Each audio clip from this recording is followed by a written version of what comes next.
दोस्तों, हिंदुस्तान के जो हालात हैं वक्फ बिल को लेकर के वो आप ज़रा जानते हैं, और ऐसे में मुसलमान खामोश क्यों हैं? क्या मुसलमान डर गए? मुसलमान अपनी आवाज़ क्यों नहीं उठा रहे? तो एक वीडियो में आपको दिखाने वाला हूं, मेरे साथ बने रहें। इस वीडियो को पूरा देख करके जाइए आप हजरात। इस वीडियो को बिल्कुल भी स्किप ना करें, पूरा वीडियो देख करके जाइए इंशाअल्लाह। और मुसलमान खामोश क्यों है? आखिरकार वक्फ बिल का मसला हो तब मुसलमान खामोश, एनआरसी का मसला हो तब मुसलमान खामोश, मस्जिद मदरसे छीने जा रहे हैं मुसलमान खामोश। आखिर इसकी क्या वजह है? आखिर मुसलमान खामोश क्यों है? तो आइए ये वीडियो देखते हैं और इसका पता लगाते हैं। आइए मेरे साथ वीडियो देखिए। बात अजान की आई, हम खामोश रहे। बात नमाज की आई, हम खामोश रहे। बात तलाक की आई, हम खामोश रहे। बात सीए और एनआरसी की आई, हम खामोश रहे। हमारी 8 साल की बच्ची जम्मू कश्मीर की सरजमीन पर आसिफा के साथ गैंग रेप हुआ, हम खामोश रहे। पहलू खान के साथ जुल्म हुआ, हम खामोश रहे। दिल्ली की सड़कों से नजीब गायब कर दिया गया, हम खामोश रहे। हाफिज जुनैद को जेल के अंदर मॉब लिंचिंग की गई, हम खामोश रहे। आप देख तो लीजिए कितना जुल्म हिंदुस्तान की सरजमीन पर रहा, मगर हम खामोशी के साथ तमाशाई बने देखते रहे। किसी समझदार ने इसी माहौल के लिए कहा था, न समझोगे तो मिट जाओगे हिंदी मुसलमानों, तुम्हारी दास्तां तक भी न होगी दास्तानों में। कलमा पढ़ने वालों ने आज ये समझ लिया है, नहीं साहब मस्जिद में जाके दुआ कर लेंगे, हमारी जिम्मेदारी अदा हो गई।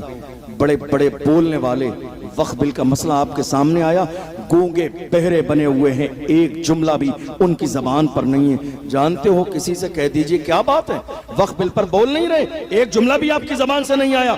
जानते हो क्या कहते हैं? मेरा नाम आ जाएगा, बोलूंगा मेरा नाम आ जाएगा, बोलूंगा मेरा नाम आ जाएगा। मैं कहता हूं जालिम, जलसे के पोस्टर में नाम ना आए तो कौम का सबसे बड़ा फितना तू बनता है। मेरा नाम नहीं आया, पोस्टर में नीचे नाम आ जाए तो फितनेबाजी तू करता है। नाम नीचे आ गया, अलकाब कम हो जाए तो फितने करता है। अलकाब कम हो गए, क़यादत और सरपरस्ती में नाम ना आए, फितना करता है। नाम नहीं आया, जालिम जब कौम की क़यादत की बात आती है तो कहता है नाम आ जाएगा। अरे मैं कहता हूं एक बार नहीं 1000 बार नाम आ जाए, मगर जुल्म के खिलाफ बोला जाएगा, इसलिए कि मेरा ईमान है दुनिया की लिस्ट में नाम आएगा तो मदीने वाले की लिस्ट में भी तो नाम। सुभान अल्लाह, जिंदाबाद जिंदाबाद, सुभान अल्लाह सुभान अल्लाह। नारे तकबीर, नारे रिसालत, ख्वाजा का हिंदुस्तान, फैजाने हुजूर बहरुल इरफान, अताए हुजूर बहरुल इरफान। नारे तकबीर, नारे रिसालत।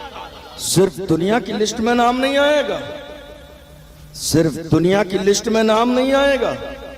जब हुजूर के मिशन के लिए आगे बढ़ेंगे तो हुजूर की लिस्ट में भी नाम आएगा, और जिनका नाम हुजूर की लिस्ट में आ जाए उनसे ज्यादा खुशकिस्मत कौन हो सकता है? अरे हम तो बड़े फख्र के साथ कहते हैं, या रसूल अल्लाह, ये जो इज्जत हमें मिल रही है, ये जो ज़माना हमें अपने सर पे बिठाता है, ये हमारे बाप दादा की निस्बतों का कमाल नहीं। या रसूल अल्लाह, हम बड़े फख्र के साथ कहते हैं, ये नाज ये अंदाज हमारे नहीं होते, झोली में अगर टुकड़े तुम्हारे नहीं होते, मिलती ना अगर भीख हुजूर आपके दर से, इस ठाठ से मंगतों के गुजारे नहीं होते। बेदाम ही बिक जाइए बाजारे नबी में, इस शान के सौदे में खसारे नहीं होते, जब तक के मदीने से इशारे नहीं होते, रोशन कभी किस्मत के सितारे नहीं होते। सुभान अल्लाह, सुभान अल्लाह, आज सुभान अल्लाह। हमारे यहाँ क़यादत, इस लफ्ज पर जरा गौर कर लीजिए, हमारे यहाँ क़यादत सिर्फ जलसे के पोस्टर तक रह गई, जलसे के पोस्टर तक क़यादत रह गई। बस मैं कितनी जगह मैंने ये बात कही, कुछ लोग नाराज हो गए, आपने क़यादत पर बोल दिया। मैंने कहा आज कम बोला है, अगली बार ज्यादा बोलूंगा। रिस्क देने वाली मेरे रब की जात है। वमा मिन दाब्बतिन फिल अर्द इल्ला अलल्लाहि रिज़्क़ुहा, जमीन में कोई जानवर भी ऐसा नहीं है मगर रिस्क देने वाली जात मेरे रब की है। तुम्हारी रजा नहीं चाहिए, मुझे मेरे रब की रजा चाहिए, मुस्तफ़ा जान रहमत की रजा चाहिए। कायद बनते हैं तो कौम के मसाइल में निकल के बाहर आइए, पता तो चले कौम कैसे हालात से गुजर रही है। वक्फ बिल का मसला गुजर गया, पूरा रमजान का महीना गुजर गया, देख लो जिनसे उम्मीदें वाबस्ता थी वो एयर कंडीशन रूम में सो रही है।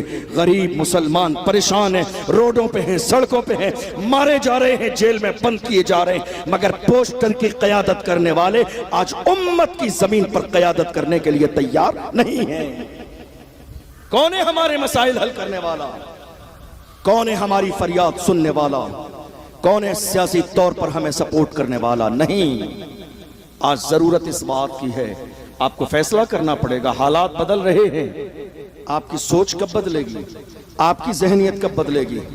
आप कब अपने आने वाली नस्ल के बारे में गौर करेंगे? आप कब आने वाली नस्ल के बारे में ये सोचेंगे कि उम्मत के हालात बदल रहे हैं, हमारी और मौजूदा दौर की जिम्मेदारी क्या है?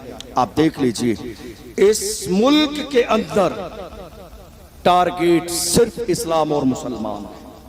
कोई एक ऐसा मसला आप नहीं बता सकते जिसमें टारगेट कलमा पढ़ने वाले मुसलमान न हो। हर मसला, निकाह का मसला आया, टारगेट सिर्फ इस्लाम और मुसलमान। सीए और एनआरसी का मसला आया, टारगेट खासकर सिर्फ इस्लाम और मुसलमान। आप देख लीजिए, अजान का मसला आया, टारगेट सिर्फ मुसलमान। रोड पर नमाज पढ़ने का मसला आया, सिर्फ टारगेट मुसलमान। हालत आज नफरत की यहां तक पहुंच गई, हिंदुस्तान की सरजमीन पर साल में मुश्किल से एक बार अलविदा जुमा या ईद की नमाज के मौके पर मुसलमान बतौर जरूरत 2-4 मिनट 2 रकात नमाज सिर्फ रोड पर पढ़ते हैं। दुनिया को यह गवारा नहीं है। साल में आप देख लीजिए, इंसाफ देखिए, इस मुल्क में कावड़ यात्रा निकलती है, होता क्या है? पुलिस प्रशासन लगा दिया जाता है फूल बरसाने के लिए। वजीर आला हेलीकॉप्टर से कावड़ यात्रा पर फूल बरसा रहे, लेकिन कलमा पढ़ने वाले दिल्ली की सरजमीन पर अगर 2 रकात नमाज अलविदा जुमे को या ईद के दिन पढ़ ले तो उन पर डंडे बरसाए जाते हैं। आप जानते हैं ये दोहरा इंसाफ आज मुल्क की सरजमीन पर है। और ये है क्यों? आजादी के बाद से लेकर आज तक मेरी कौम उर्स और कव्वाली में तो बिजी रही, मगर मेरी कौम ने यह नहीं सोचा कि मैं अपनी कौम के जवान को इतना पढ़ाऊं, इतना काबिल बनाऊं कि मेरा जवान जाकर चाय की दुकान पर चौराहे पे न बैठे, बल्कि मेरी कौम का जवान जाके पार्लियामेंट की कुर्सी पर बैठे। कब सोचेंगे आप ये ख्याल कब आएगा आपको? आपको मालूम है, हमारी कौम के जवान 18 साल का जवान आज चाय के होटल, 17 साल के जवान अय्याशियां कर रहे हैं, 17-18 साल के जवान जिना कर रहे हैं, 17-18 साल के जवान शराब के ठेके पर हैं, 17-18 साल के जवान हीरोइन यूज कर रहे हैं। जिस कौम के जवानों का हाल ये हो, जिस कौम के जवानों का लेवल इतना गिर चुका हो, जिस कौम के जवान अपने दीन से इतने आवारा हो चुके हो, वो कहते हैं मस्जिद अक्सा हम आजाद कराएंगे। मैं कहता हूं, अरे बेवकूफ नौजवान, तू मस्जिद अक्सा आजाद कराएगा, तुझे अंदाजा नहीं है मस्जिद अक्सा आजाद कराने वाला वो मर्द कलंदर था, दुनिया जिसे सलाहुद्दीन अय्यूबी के नाम से जानती। कौन था सलाहुद्दीन अय्यूबी? वो मर्द मुजाहिद जिसने मस्जिद अक्सा के दरो दीवार के सामने जाके ऐलान किया था, मायूस न हो ऐ चमने मिल्लत बैजा, जिंदा है तो सींचेंगे तुझे खून जिगर से। ये किसकी फिक्र थी? ये मोहम्मद अरबी के गुलामों की फिक्र थी। जवानों, तुम सिर्फ जबान के जुमलों से मैदान फतेह नहीं कर सकते, संभालो अपने किरदार को। और कौन सा वक्त आएगा बदलने के लिए, हालात बेहतर करने के लिए? कयामतें तुम्हारे दरवाजों पर दस्तक दे रही है, तुम्हें अब भी शऊर नहीं? कौन सा नशा पिया तुमने? और तुम नशा करना ही चाहते हो तो जाओ, मेरी तरफ से इजाजत है, नशा करो, खुल के नशा करो खूब, मगर लोकल नहीं, ब्रांडेड नशा किया करो। ये नशा नहीं जिसको पीकर लोग नाली में गिर जाते हैं, ये वाला नशा नहीं जिसे पीकर लोग नाले में गिर जाते हैं, ये लोकल नशा नहीं जिसको करने के बाद माँ और बेटी का फर्क खत्म हो जाता है। नशा करो, दिल खोल कर नशा करो, वो नशा करो जो बिलाल हबशी ने किया, जो सलमान फारसी ने किया, जो सुहैब रूमी ने किया, जो हजरत अम्मार ने किया, जो हजरत यासिर ने किया। वो नशा बिलाल हबशी को मारा जाता था, मगर फिर भी उस नशे में डूब के कहते थे तू हो के तुर शुरू मुझे गाली हजार दे। ये वो नशा नहीं जिसे तुलसी उतार दे। सुभान अल्लाह, वो नशा मोहम्मद रसूलुल्लाह की मोहब्बत का नशा था, हुजूर की गुलामी का नशा था। जितना ज्यादा मारा जाता था उतने ही ज्यादा आहद के नारे लगाते थे। देखा आप हज़रात ने वीडियो। मैं दुआ करता हूँ अल्लाह तबारक व तआला हज़रत को सलामत रखे। तो मेरे दोस्त, हम सबको अपनी आवाज़ अपने हक़ के लिए लड़ना पड़ेगा। और एक ये भी बात है कि हम ख़ुद तो बोलते नहीं हैं किसी भी बारे में, ये दीन के मामले में या मुसलमानों को सपोर्ट करने के लिए ख़ुद तो बोलते नहीं हैं, लेकिन जो लोग बोलते हैं उन्हें हम बोलते हैं ये बिका हुआ है। जो लोग आवाज़ उठाते हैं इस्लाम के लिए, जो लोग हम लोगों की आवाज़ बनते हैं, तो उन्हें हम बोलते हैं ये बिका हुआ है। तो क्योंकि जो बोलता है उसे बोलने दें, किसी कोई तो हमारी आवाज़ बने। और लेकिन जो हमारी आवाज़ बनता है हम लोग उन्हीं को बोलते हैं ये बिका हुआ है, इसको ख़रीद लिया है और ये हमारे लिए क्या आवाज़ उठाएगा। तो इसलिए भाई जो बोलता है उसको बोलने दें और इस वीडियो को लाइक करें, शेयर करें, चैनल को सब्सक्राइब करना ना भूलें। और आप हज़रात को अगर ये ओरिजिनल वीडियो देखना है तो इसकी लिंक मैं डिस्क्रिप्शन में डाल दूँगा, आप वहाँ जा कर के पूरा वीडियो देख सकते हैं। अस्सलाम वालेकुम।